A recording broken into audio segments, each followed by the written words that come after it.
just, I mean, God, I put him in rehab so many times, and every time he'd be doing great, and then it would just fall back. I mean, you've heard the same story from a million people. I was set up.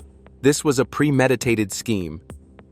That statement hit like a thunderclap at the exact moment Rick Harrison was sentenced to life in prison, facing a slew of serious charges hanging over his head: money laundering, smuggling antiquities, and federal-level tax evasion. Mere minutes later, the video capturing that shocking moment exploded across social media at lightning speed. The entire nation of America was stunned into silence. The media was in an uproar. Long-forgotten questions were suddenly ripped open again with full force. A once revered figure had collapsed in the public eye, from a witty, charismatic man behind the counter of the most famous pawn shop in the country. Rick now found himself behind bars, bearing the label of a criminal. But is that truly the full story? Or are there still hidden layers beneath the surface, a larger scheme in play where Rick might just be a pawn in a much bigger game? The question began to echo throughout the public. Did he really commit those crimes? Or had we just witnessed a verdict shaped by a masterfully orchestrated setup? It was Rick's raw emotional reaction, intense, agonizing, choked with pain, that became the focal point. A moment so jarring that it made everyone stop and ask themselves, were we witnessing the downfall of a man, or the burial of a truth too dangerous to be revealed?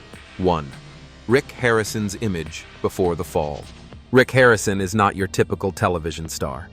He didn't come from the entertainment industry, never went through any formal acting training, and had no professional team working behind the scenes to craft his image. Instead, Rick's persona was forged through his real-life journey, a path filled with twists, hardships, and unexpected opportunities. Born in 1965 in Lexington, North Carolina, Rick faced one of the most isolating and emotionally scarring conditions a child can experience: epilepsy. The uncontrollable seizures, the judgmental stares from classmates, and the overwhelming fear that he might never lead a normal life left lasting emotional imprints on his childhood. But Rick refused to be defeated by his illness. On the contrary, he chose to confront it head-on and turned it into fuel for his determination to rise above. Later, Rick's family relocated to Las Vegas, a city as dazzling as it is unforgiving. There, alongside his father, Richard, Old Man Harrison, Rick co-founded the Gold and Silver Pawn Shop in 1989. Starting with a modest amount of capital, the two didn't just aim to stay afloat. They sought to reshape public perception of the pawn business, which was often associated with deceit and exploitation. Rick transformed the shop into a place rich with historical value, where each item held its own unique story, and every transaction sparked a fascinating cultural exchange. The turning point came in 2009 when the History Channel decided to create a reality show centered around the shop. No one anticipated that it would become a global phenomenon. Pawn Stars wasn't merely a show about buying and selling. It became a blend of historical knowledge, pop culture charm, family humor, and sharp business instincts. At the heart of it all was Rick, a man who could accurately appraise a Japanese katana from the Edo period, distinguish between authentic and counterfeit Roman coins, and make rapid business decisions without any scripted guidance. To the audience, Rick symbolized practical wisdom grounded in reality. He wasn't flashy or exaggerated. He was genuine and witty. His signature style of making an offer and then winning over customers with clever, sarcastic banter soon became his trademark. A sincere handshake, heartfelt advice, and the strong bond he shared with his father, his partner in business, helped paint the picture of a man who was both tough and emotionally grounded. It was Rick's authenticity that earned him the almost unwavering trust of his viewers. Pawn Stars wasn't built on shocking twists or dramatic moments like many other reality shows. It unfolded slowly, informatively, and with emotional depth. That's why when news broke of an investigation, allegations, and a life sentence involving Rick, the shock wasn't just about the gravity of the charges. It felt like a betrayal of trust. Fans struggled to believe Rick could do anything wrong, as the image they had cherished for over a decade had been etched deeply into their hearts. So when Rick broke down in tears and cried out that he had been framed, many didn't hesitate to believe him because in their eyes, Rick simply couldn't be a criminal. But the lingering question remains, is that the truth or has trust blinded reason? 2. The beginning of the fall. From tax audit to federal indictment, no one could have predicted that Rick Harrison's downfall would not stem from a major incident, but from something seemingly harmless, a routine tax audit in 2018. For a business that had been operating for nearly 3 decades featured on national television and drew millions of tourists annually, being audited by tax authorities was almost inevitable.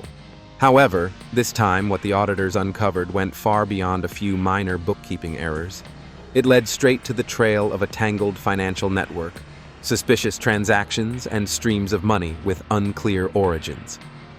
The audit initially fell under the jurisdiction of the Internal Revenue Service, IRS, but the matter quickly escalated to involve several other agencies, including the Federal Bureau of Investigation, FBI, the Civil Affairs Bureau, and the Department of Justice.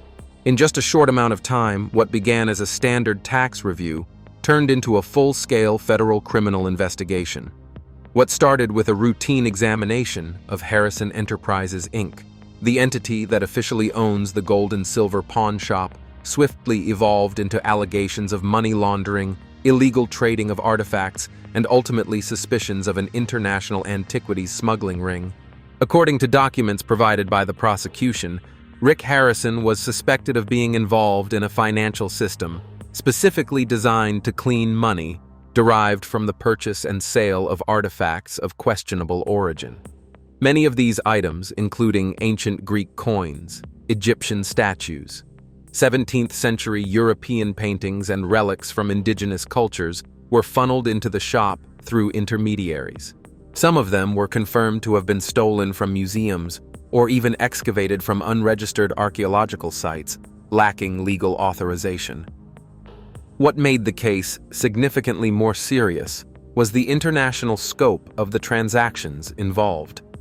The indictment detailed how both money and historical artifacts were transferred across borders, facilitated through shell companies located in well-known financial havens such as Malta, Panama, and Switzerland. The network allegedly included not only wealthy private collectors, but also had suspected ties to organized crime groups operating covertly within the cultural and financial sectors. Authorities also uncovered a trove of internal documents, encrypted emails, bank transaction records, and testimonies from former employees, all of which pointed to large sums of cash being legitimized by purchasing artifacts and reselling them to international collectors. Rick Harrison was accused of either orchestrating or at the very least being fully aware of the operations of this network right from within the shop. He managed himself. When the investigation was exposed, Rick's initial response was to deny all allegations outright. He refused to engage with the media, issuing only a statement through his attorney, saying, "We run a transparent, lawful business and strictly adhere to all industry regulations." However, his silence only deepened the public's suspicions. While fans of Pawn Stars tried to hold on to the image of Rick Harrison as a clever, witty, and principled figure, the media began painting a very different portrait. Rick, not just the heir to a famous pawn shop, but potentially a key player in a global scheme to exploit cultural heritage. For profit, public opinion began to sharply divide. On one side were those who supported Rick, believing he was a man of the people, a victim of an unfair hunt simply because he was too famous, too successful. On the other side were those who saw Rick as a shrewd businessman, someone who always stayed one step ahead, fully understood the rules of the game, and exploited every loophole to its fullest, even if that meant venturing into the gray area between ethics and the law. Under mounting pressure in early 2019, the FBI raided the gold and silver pawn shop. The cameras that once captured multi-million-dollar deals between Rick and his customers were no longer rolling. Instead, agents were seen seizing piles of paperwork, electronic devices, artifacts, and stacks of cash from the back room of the store. That scene felt like a slap to the once clean image the reality TV show had worked so hard to build over the years. When the list of charges was made public, People were stunned federal-level tax evasion money laundering through offshore shell companies, trading in stolen cultural artifacts, hiding profits in foreign bank accounts, and ties to organizations under international investigation. Each charge carried a potential sentence of 10 to 25 years in prison, and taken together, they painted a chilling picture. Rick might never walk free again. Legal experts quickly weighed in. Some believed the case was politically motivated, arguing that Rick Harrison had been chosen as a scapegoat to send a warning to organizations exploiting cultural heritage for profit. Others saw it as a natural consequence of unchecked power in media and finance that had gone unregulated for far too long. As for Rick, he remained silent. Those close to him revealed that he was emotionally devastated, struggling with insomnia, and felt deeply betrayed by those around him. Still, he had prepared a plan to fight back in the upcoming trial, not with dry legal evidence, but with his voice, his emotions, and his heart. He believed that these would awaken the public to what he saw as a fabricated case. And he did just that, during a historic courtroom battle. A place where not only a verdict was handed down, but where the entire world was forced to pause and hear the final cry of a man once seen as a national icon. But to truly grasp what happened in that pivotal moment, we must continue to the next chapter. Rick faces a life sentence. 3. The fateful trial. On the morning of the sentencing hearing, the federal courthouse in Nevada was nearly filled to capacity. A heavy atmosphere hung in the air like a dense fog. Members of the media lined up outside the gates while fans carried signs expressing their support for Rick Harrison. At the same time, opponents stood silently holding copies of the indictment as a stark reminder of the truth that couldn't be ignored. Inside the courtroom, Rick sat behind the defendant's table. Despite the dark circles under his eyes from exhaustion, he maintained an upright posture, exuding resilience. After nearly 2 years of investigation and 6 months of continuous litigation, he was about to face the final verdict, a judgment that could alter the course of his remaining life. In the final days of the trial, the focus shifted away from complex legal details. All arguments regarding illicit finances, physical evidence, and testimonies from former employees had been thoroughly debated. Now the spotlight was on Rick Harrison himself. People awaited his words, and most importantly, could he convince others to believe in what he believed. Rick's attorney, a seasoned professional with over 2 decades of experience in major criminal cases, took an unexpected approach. Instead of attacking or denying the evidence, he focused on highlighting Rick's moral character and the values he embodied. The lawyer asserted that Rick was a diligent worker, drawn into ambiguous transactions that he didn't fully comprehend, and that he wasn't the mastermind, merely a cog in the complex machinery of the cultural finance industry now being exposed. Rick is a son, a father, a television icon, and a model citizen. His actions don't warrant the destruction of an entire life, he stated before the court. However, the moment that brought the case's emotions to a climax didn't come from the attorney. It came from Rick Harrison himself. When granted permission to make a final statement before the verdict was announced, Rick stood up. He held a crumpled piece of paper in his hand, his eyes fixed directly on the judge. The courtroom fell silent, nearly holding its breath. He began to speak in a hoarse voice. "I'm not here to beg for forgiveness.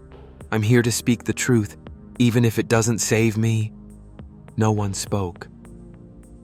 The atmosphere seemed to freeze. Rick continued, his voice choked but resolute. "I've been set up. This is a trap. Not because I did something wrong, but because I was too successful, too quickly, too visibly, and I didn't bow to the dark forces behind this industry." He paused, scanning the courtroom, lingering longer on the spot where his family sat. His wife's eyes reddened, gave a gentle nod. His son, Corey, clenched his hands tightly, his gaze steadfast yet helpless. Rick turned back to the judge. "I've built a legacy from nothing. I've inspired millions to believe that history isn't just in books. It's in our hands through every coin, antique gun, or old map.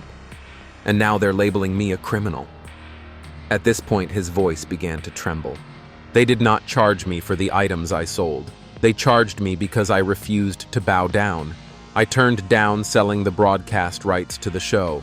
I refused to become the face of products I considered immoral. And then suddenly every door slammed shut. Transactions that I once believed to be legal were now labeled as crimes. I was turned into a symbol of greed. But the truth is, I was just trying to protect what I had built. Rick paused. No one spoke. 1. The atmosphere in the courtroom was so tense it felt as if it was about to snap. He stared directly at the judge, unblinking, and said, "If today I must receive a life sentence, then let me say one last thing. I have no regrets for living truthfully. I have no regrets for refusing to be manipulated. I only regret not being prepared for a world where truth no longer matters." Then Rick bowed his head. At that moment, according to a reporter from The Guardian who was present in the courtroom, it was described as a blend of Shakespearean drama and modern tragedy. A public figure, not collapsing but screaming in despair, using all the remaining emotion to defend himself. After Rick's statement, the judge left the room for a moment before returning. The sentence was announced: life in prison without the possibility of parole. The reason the prolonged violations, the significant harm caused, and the lack of evidence showing Rick was not directly involved. That was the moment when all the cameras turned to Rick, but he did not cry anymore. He stood up, adjusted his suit, and turned to embrace his son, without saying a word, just a look full of defiance. Almost immediately, the media began sharing Rick's speech video. In less than 48 hours, the video had garnered more than 50 million views across platforms.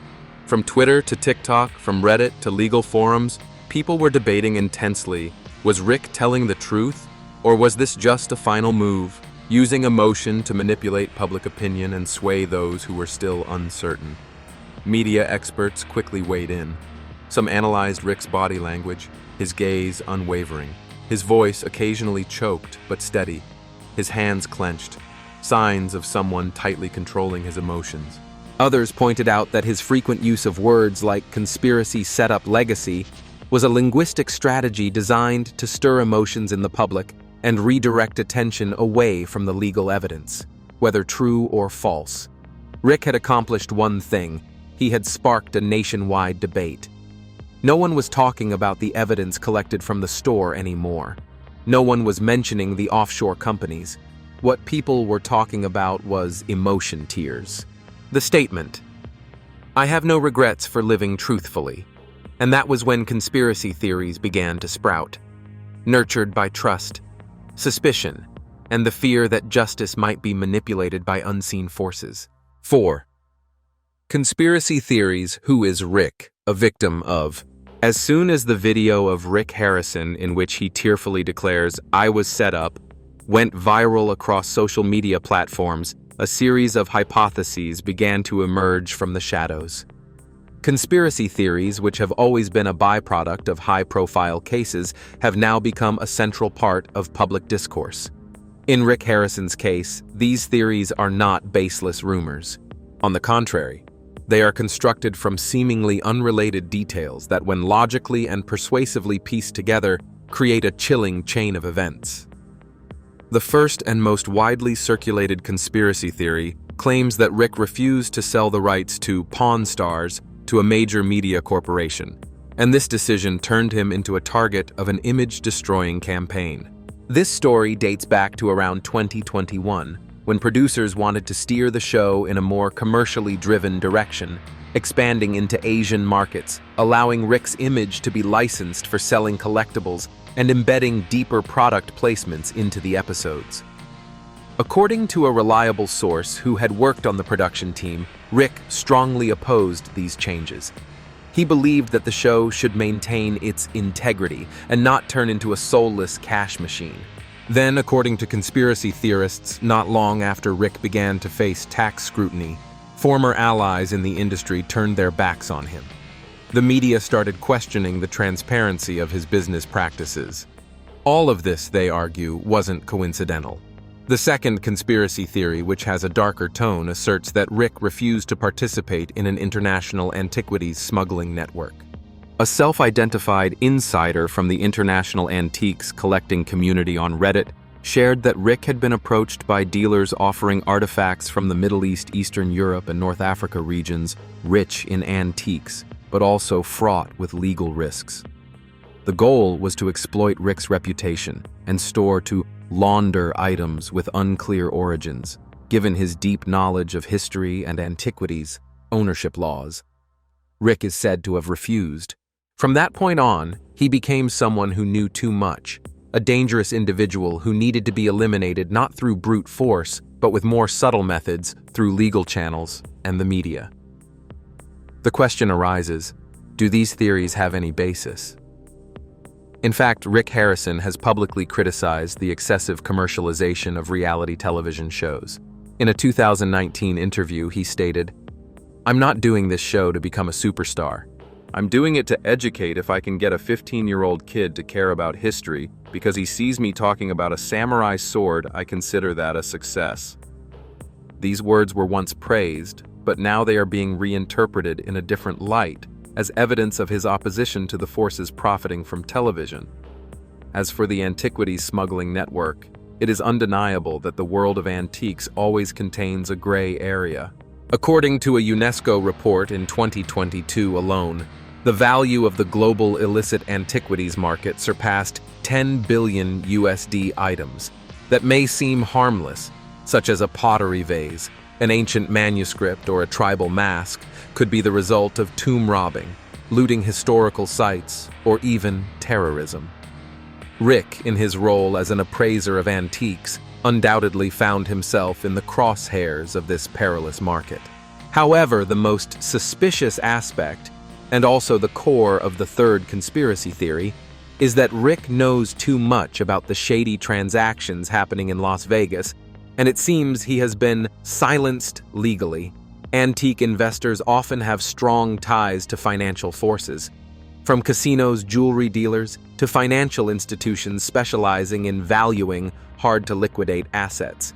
With hundreds of transactions each year, Rick holds a vast treasure trove of information about the value of items, their owners, and their origins.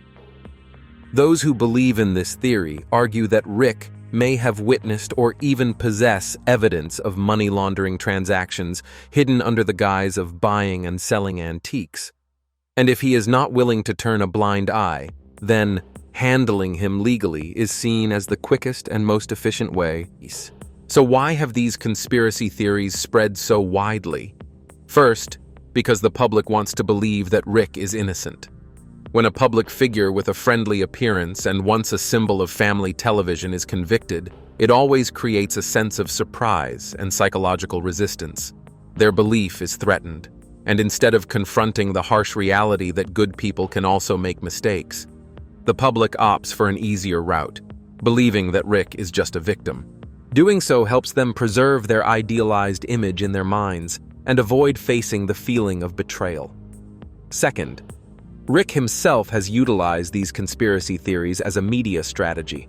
In his statement in court, he not only proclaimed his innocence but also sowed seeds of doubt by emphasizing media forces.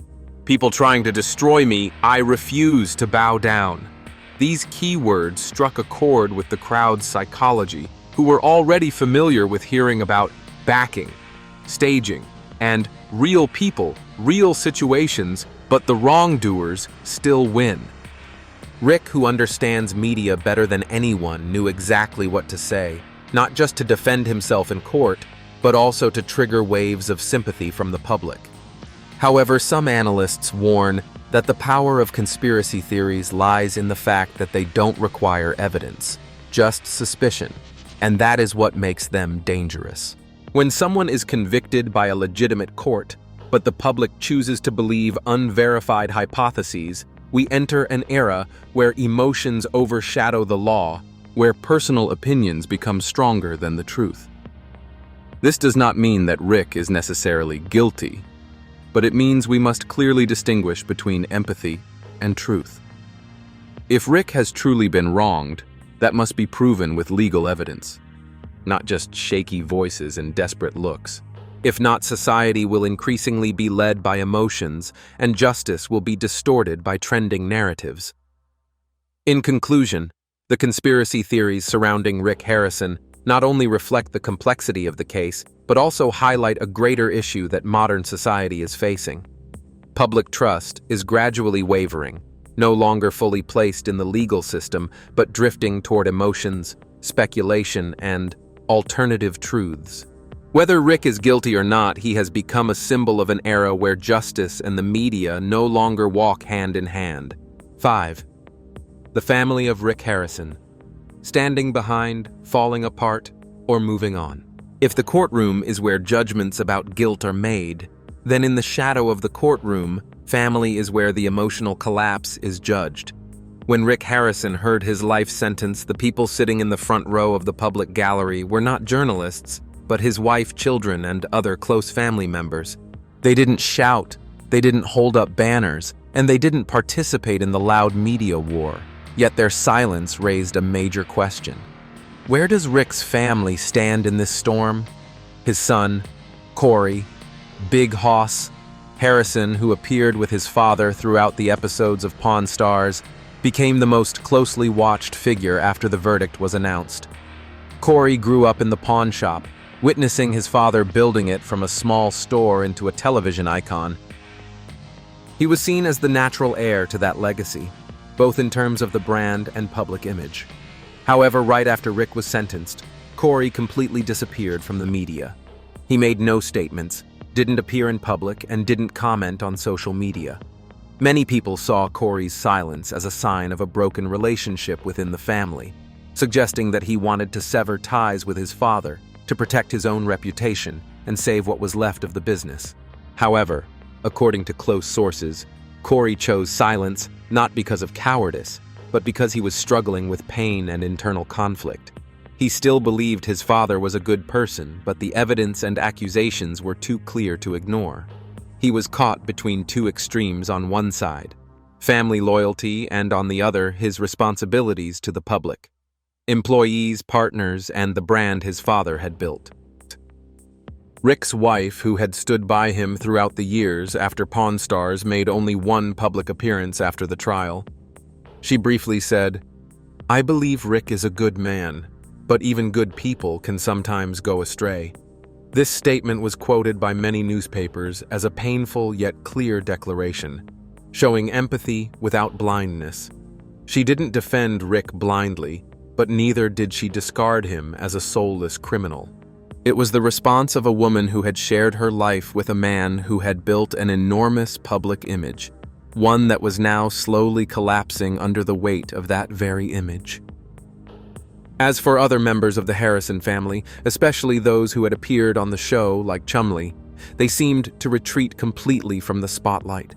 Many wondered whether they were quietly preparing for a Rick-free era, or if they were simply waiting for the dust to settle before making their next move. A bigger issue beyond the family is the future of Gold and Silver Pawn Shop. For decades, the shop had not just been a business, but a cultural tourism icon in Las Vegas. Tourists came here not only to buy and sell, but to meet Rick, take pictures with Corey, and experience the Pawn Stars world in real life. But now, with Rick convicted and his reputation tarnished, can the shop continue to operate as it once did? Experts suggest that without a quick rebranding, Gold and Silver will disappear from the Las Vegas tourism map within 1 to 2 years. A brand so closely tied to an individual's image, when that individual falls, must either be reinvented or face its end. The question is, who will be the one to do that? Corey? Perhaps. But is he ready and strong enough to step out of the shadow of a father who is both a legend and a convicted man? The answer is still unclear, but one thing is certain. Rick Harrison's family is standing at a crossroads where every decision not only determines their personal fate, but also shapes how the world will remember them. As those who stood up to protect a legacy, or as those who collapsed under the weight of that very legacy. 6. Trial by public opinion. Which tears were real? It is undeniable that the public's reaction to Rick Harrison's emotional speech at the trial created a massive wave. However, what is interesting is that instead of merely being a fleeting show of sympathy, this reaction split public opinion into two distinct camps. One group viewed Rick as a victim of hostile forces, while the other saw him as a cunning individual who used tears to evade responsibility. On social media platforms, a series of hashtags emerged like political slogans, #Justice for Rick. Rick was framed. #Free Rick Harrison. Millions of people shared the video of Rick choking up as he made his final statement in court fan pages, which previously only posted content about the amusing deals in Pawn Stars, now turned into platforms for legal propaganda, posting analyses, citing laws, and questioning the conspiracy behind the life sentence. Soon after, heated debates erupted everywhere. Mainstream media outlets, particularly major news networks like CNN, Fox News, and NBC, began analyzing Rick's response from a technical perspective, body language, rhetorical skills, and emotional manipulation strategies. Some television analysts opined that Rick's reaction was not merely spontaneous, but could very well be the result of a meticulously crafted script based on a deep understanding of American public psychology. Specifically, Rick employed 3 layers of language in his speech. Personal language: I am a father, a worker, and an inspiration. Justice language: I was trapped. I did not get a fair trial. Symbolic language: I represent the American dream. I am proof of true success. This arrangement not only made Rick's speech emotionally compelling, but also activated deeply held American beliefs about injustice in the legal system. About how good people are always mistreated when they don't bow to the system. However, this also led many to start questioning on academic forums, personal blogs, and in media commentaries. An increasing number of opinions suggested that Rick's emotional reaction was actually a form of power discourse. That is, a tactic that uses controlled vulnerability to regain public advantage. These individuals pointed out that tears, a trembling voice, and eyes full of indignation are well-known tools in courtrooms often effectively employed by influential defendants ranging from politicians to CEOs. From here, an important question arises: should we allow emotions to influence our judgment of legal decisions?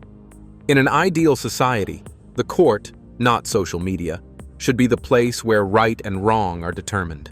However, the reality today is that in the digital age, public judgment often comes first, and sometimes stronger than legal rulings. With millions of people following, sharing, and commenting every day. The case of Rick Harrison has gone far beyond the boundaries of a courtroom. It has turned into a referendum on emotions, where everyone must pick a side, believe in Rick's tears, or trust the FBI's investigation. And this is also the moment when an uncomfortable question is raised: which tears are truly sincere? If Rick is truly innocent, then the verdict against him is a serious mistake, not only legally, but also morally for society. But if he is guilty, his response becomes a highly sophisticated attack on public opinion, and a dangerous one, because it could set a precedent that the more emotional one is, the more right they are. The issue becomes even more critical when media platforms no longer serve as a neutral information channel, but become judges in the story newspapers once regarded as the most credible, have also been swept up in the wave of emotions chasing views and shares by sensationalizing the news cutting and editing Rick's words to either support or harm him, depending on their political views or the audience they cater to. This information chaos creates a dangerous effect. Public opinion becomes fragmented, and the truth is stretched into many different versions. In such a world, a trial, even if legal and supported by evidence, can easily be seen as staged, manipulated, or not necessarily right. In the case of Rick Harrison, this is very clear. No one can claim he is completely innocent, but no one can assert he is entirely guilty either. It is precisely this gray area, this gap between evidence and emotion, that creates fertile ground for doubt, conspiracy, and social unrest. As one media psychology expert commented, Rick is not just crying in court, he is crying before a culture that is facing a crisis of trust. 7. Pawn Stars and the Fallout for Reality Television.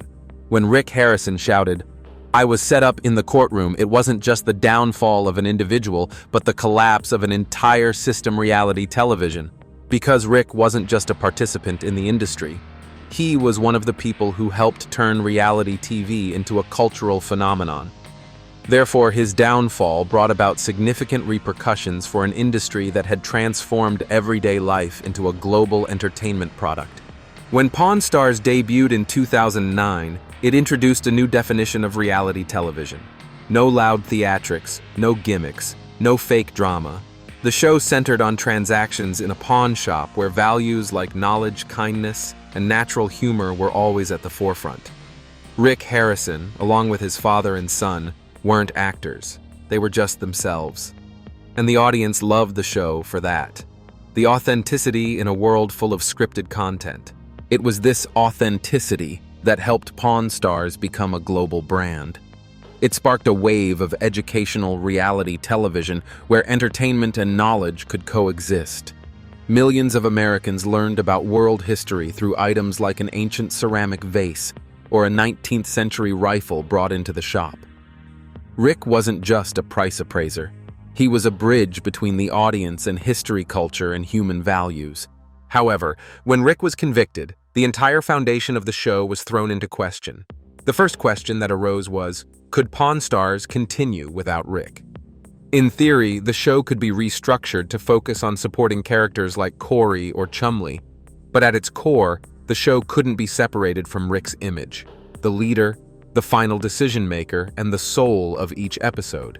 Rick was a symbol, and when that symbol was sentenced by the court, the show didn't just lose its lead, it lost the moral backbone that had been built over 14 years. Before the case, Pawn Stars was considered one of the cleanest brands in reality television. No scandals, no violence, no harmful content. But now, with the ethical center of the show wiped out by the legal system, that image couldn't be maintained. Many producers in the industry began rethinking how they shaped truth on television. Because the truth is, while the show may appear real, it is still a product of a process involving filming, selection, editing, and calculation.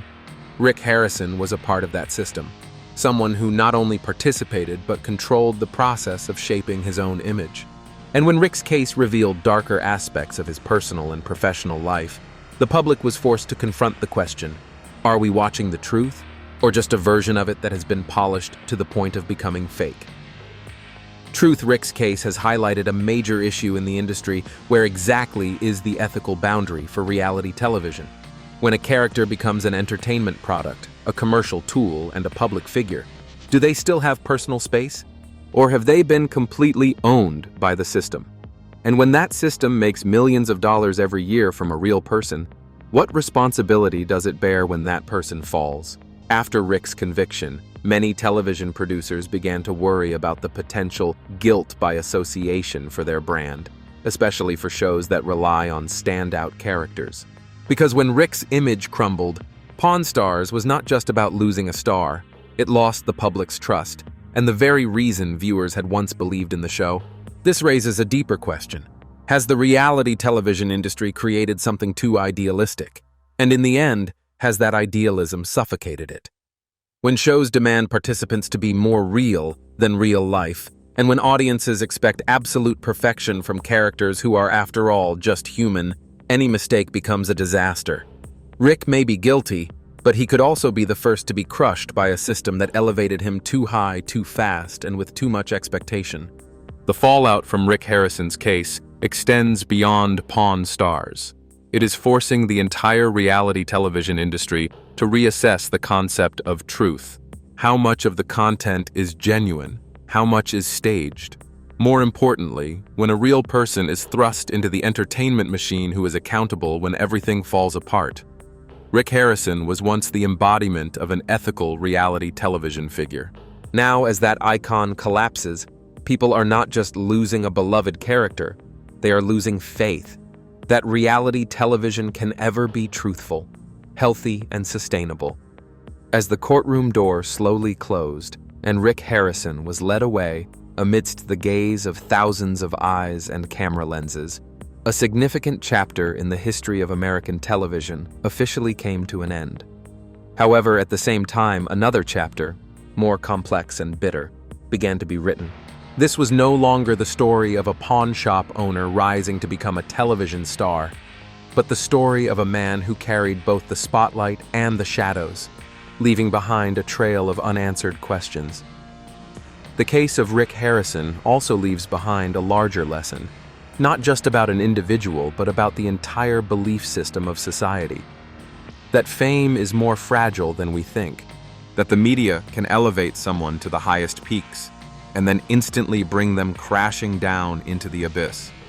That the audience is not just a passive viewer, but the largest jury with the power to forgive or not. Most importantly, this case forces us to face the most troubling question of our time in an era where the line between reality and illusion is increasingly blurred. Can we still distinguish between the real person and the image created to please the audience? Rick Harrison may have lost everything, his freedom, fame, and credibility. However, he left behind an indelible legacy, a complex, controversial symbol that is hard to forget. And as time passes and public opinion fades, perhaps his story will continue to live on. Not because of the truth, but because of the unquenchable desire to discover the truth within each of us.